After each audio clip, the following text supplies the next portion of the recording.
Chapter 21, Nuclear Chemistry. Alright, we've been kind of talking about the structure of the atom. We know that the atom has protons, neutrons, and electrons. Those are the three subatomic particles. In Chapter 21, we're going to take just a brief look at Chapter 21, just real quick, and hit a few of the high points of nuclear chemistry. Obviously, if we're talking about nuclear chemistry, we're talking about the nucleus of the atom. You should remember that from chapter 3 that there are two subatomic particles that reside in the nucleus. The proton, which has a positive charge, and the neutron, which has a neutral charge or no charge. The nucleus of the atom accounts for the mass of the entire atom. Okay? So we're talking about the nucleus, the center portion, if you will, of the modern atom. Now, let's talk about the stability of the nucleus, because really that's what nuclear chemistry is all about, is trying to get the nucleus of the atom more stable. Nuclear stability is determined by the proton to neutron ratio. So how many neutrons do you have? How many protons do you have? If there are too many or too few neutrons, we see an atom become unstable. And that has a lot to do with the nuclear forces.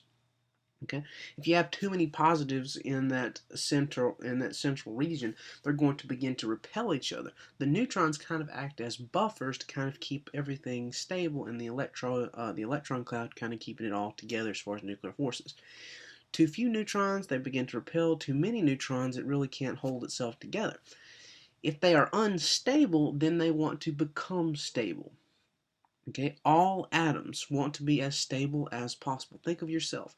If you don't really care for heights, if you're uncomfortable at the top of the ladder, you could consider yourself unstable. You kind of want to come down off that ladder so that you can gain some stability, or you want to come down from that height so you can gain some stability, because you want to be as stable as possible. You will do anything you can to get off of the top of that ladder to increase your stability. Well, how do atoms become more stable? It's called radioactivity.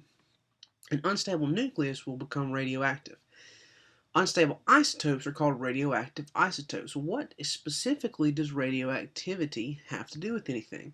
Well, radioactive atoms give off radiation in the form of alpha particles, beta particles, and gamma rays, and we have a couple more that we're not going to talk about in this chapter.